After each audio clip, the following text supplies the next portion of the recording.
अब हम स्टार्ट करते हैं क्वेश्चन नंबर 2.20 हमारा हो गया था, 21 भी हो गया था। Question number 2.22। तो क्वेश्चन नंबर 2.22 क्या कहता है, which of the following are isoelectronic those having the same number. Isoelectronic बताना है। तो आइसो इलेक्ट्रॉनिक हमें पता है कि जिसके अंदर इक्वल नंबर ऑफ इलेक्ट्रॉन होते हैं ना, वो आइसो इलेक्ट्रॉनिक होते हैं। तो ये सब दे रखे हैं यहाँ पे। तो देखो सबके इलेक्ट्रॉन हम निकाल लेंगे, फिर उसमें देख लेंगे कि किस किस में इक्वल नंबर ऑफ इलेक्ट्रॉन है। अब प्लस का मतलब क्या होता है, इलेक्ट्रॉन का निकलना, और माइनस का मतलब इलेक्ट्रॉन ऐड होना। देखो सोडियम का वैसे 11 होता है एटॉमिक नंबर, बट एक निकल गया तो इसके पास 10 इलेक्ट्रॉन होंगे। पोटेशियम का 19 होता है, एक इलेक्ट्रॉन निकल गया तो 18 इलेक्ट्रॉन होंगे। मैग्नीशियम का 12 होता है तो 2 इलेक्ट्रॉन निकल गए तो 10 इलेक्ट्रॉन होंगे। कैल्शियम का 20 होता है तो 2 इलेक्ट्रॉन निकल गए तो 18 इलेक्ट्रॉन हुए। सल्फ़र का 16 होता है, अब यहाँ पे माइनस है, 2 ऐड हुए होंगे, 16 और 2 18 इलेक्ट्रॉन। आर्गन में वैसे ही 18 इलेक्ट्रॉन होते हैं। देखो हुआ क्या, यहाँ पे 11 माइनस 1 हुआ है, यहाँ पे 19 माइनस 1 हुआ है, 12 माइनस 2 हुआ है, और ये हुआ 20 माइनस 2, और ये हुआ 16 प्लस 2। ठीक है, तो आइसो इलेक्ट्रॉनिक ग्रुप बताने हैं। तो सिंपल दिख रहा है, Na प्लस के साथ में जो Mg2 प्लस है वो आइसो इलेक्ट्रॉनिक है, एक तो ये पेयर है। और देखिए दूसरा है K प्लस के साथ में Ca2 plus H2 minus Ar, ये अलग है आइसो इलेक्ट्रॉनिक पेयर। तो ये भी आइसो इलेक्ट्रॉनिक आपस में, और ये चार आपस में आइसो इलेक्ट्रॉनिक। ठीक है, तो आइसो इलेक्ट्रॉनिक हमारा ख़त्म हो गया।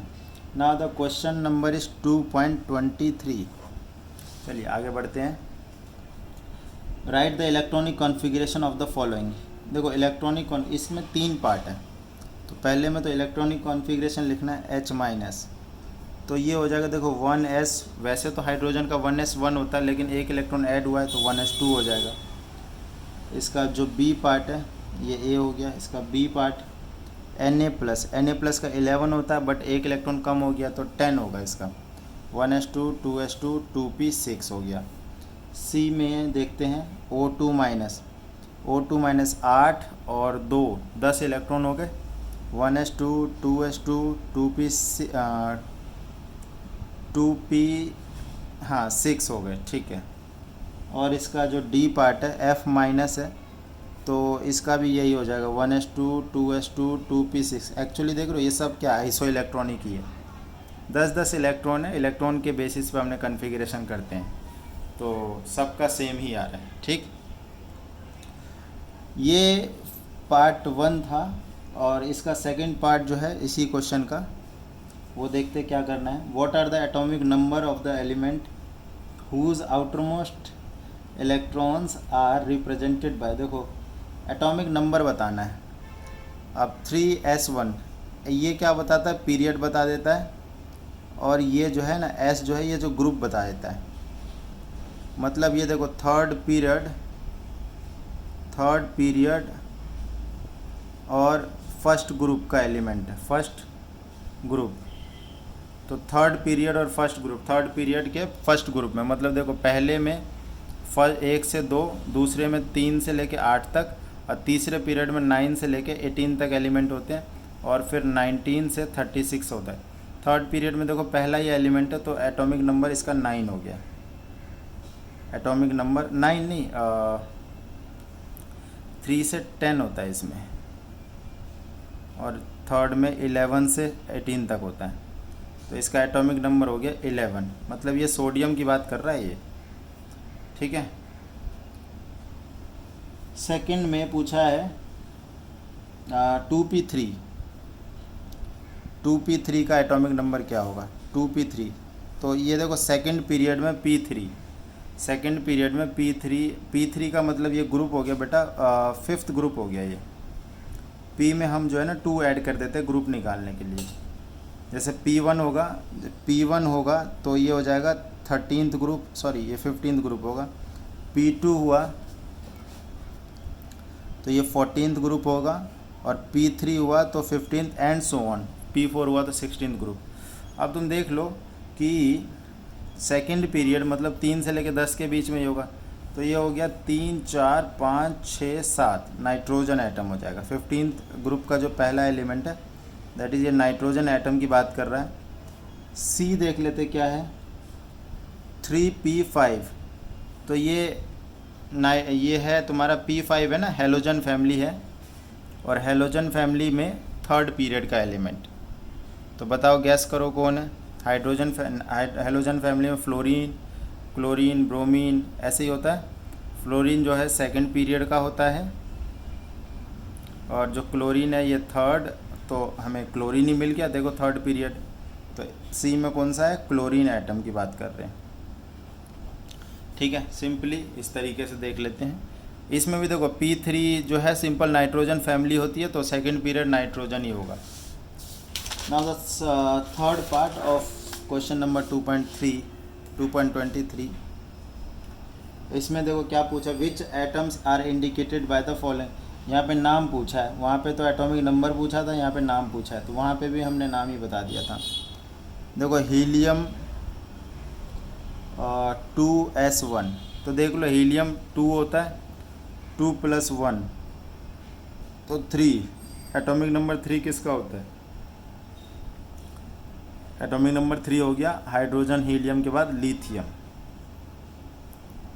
ठीक है, बी में क्या पूछा है, नियन का होता है 10। नोबेल गैस कॉन्फ़िगरेशन मेंशन है सबका, 3s2 3p3। देखो 10 + 2 + 3 कितना हो गया, 15 हो गया एटॉमिक नंबर। और 15 किसका होता है, नाइट्रोजन के बाद फास्फोरस का होता है। सी आर्गन होता है बेटा 18, और 18 4s2 3d1। तो ये हो गया एटॉमिक नंबर 18, 20 और 21। 21 किसका होता है, ये होता है देखो कैल्शियम के बाद पहला ही डी ब्लॉक का एलिमेंट होता है स्कैंडियम। ठीक है, ये स्कैंडियम का होता है। तो ये वैल्यू हमारी ये क्वेश्चन भी हमारा फिनिश हुआ। Now the question number 2.24, what is the lowest value of n that allow g orbital to exist. देखो g ऑर्बिटल को एग्जिस्ट करने के लिए लोवेस्ट वैल्यू हमें पता है। देखो n की वैल्यू, अभी हमारे n की वैल्यू क्या, पीरियड को रिप्रेजेंट करता है। तो n = 1 के लिए हमारी जो l की वैल्यू है वो 0, n = 2 के लिए l की वैल्यू देखो 0 और 1, n की वैल्यू 3 के लिए l की वैल्यू 0 1 2, l की वैल्यू 4 में l की वैल्यू 0 1 2 3 है ना, ये होता है। अब जैसे n की वैल्यू अगर हम 5 लेंगे ना, तो l की वैल्यू 0 1 2 3 4 तक जाएगा। बट क्या होता है ना, यहाँ पर हमारे कुछ ऑर्बिटल्स जो है ना वेकेंट भी रह जाते हैं।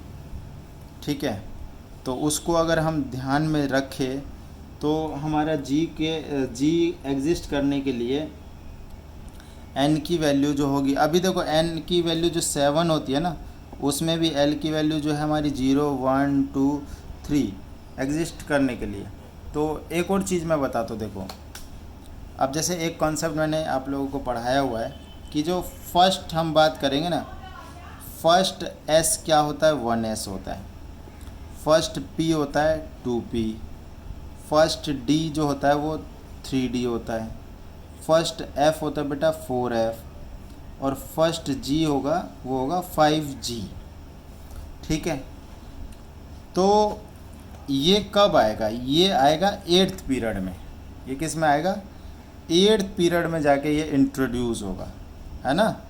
अब स्मॉलेस्ट n की बात करें ना, देखो स्मॉलेस्ट n क्या है, s के लिए तो 1 ही है, p के लिए 2 है, d के लिए 3 है, और f के लिए 4 है, और g के लिए 5 है। स्मॉलेस्ट n की वैल्यू क्या रहेगी, 5। ठीक है, तो आंसर इज 5 हो जाएगा। What is the lowest value of n that allow g orbital to exist, है ना। तो आंसर क्या लिख देंगे नीचे में, therefore lowest value of n for existence of g orbital is 5। ठीक है, तो 5g will be the first g orbital. Now the next question, ये क्वेश्चन नंबर हमारा था 2.24। Now the question number 2.25, an electron is in one of the 3d orbital, give the possible value of NL/ML for this electron. देखो कुछ नहीं है, 3d है, तो इसके लिए n क्या हो जाएगा, वो हो जाएगा 3, l क्या हो जाएगा, देखो d है, d हो गया तो d का मतलब क्या है l, देखो l की वैल्यू हमारी 0 1 2 3 इस तरीके से होता है, यहाँ पे s होता है, इसमें p होता है, 2 के लिए d होता है, 3 के लिए f होता है, तो l की वैल्यू d के लिए कितनी हो जाएगी 2, और ml की वैल्यू क्या हो जाएगी -2 -1 0 +1 +2, ये कोई भी हो सकता है क्योंकि उसने मेंशन नहीं किया हुआ है, तो एनी ऑफ द ऑर्बिटल में इलेक्ट्रॉन प्रेजेंट हो सकता है। तो सारी पॉसिबल वैल्यू हमारी हो गई है। हाँ, तो question number 2.26, an atom of an element contain 29 electron and 35 neutron. देखो इलेक्ट्रॉन कितने हैं 29, प्रोटॉन कितने हैं, प्रोटॉन नहीं सॉरी न्यूट्रॉन कितने हैं 35। Deduce the number of proton. Oh, number of proton बहुत आराम से निकाल लेंगे। प्रोटॉन कितने होते हैं, जितने इलेक्ट्रॉन उतने ही प्रोटॉन।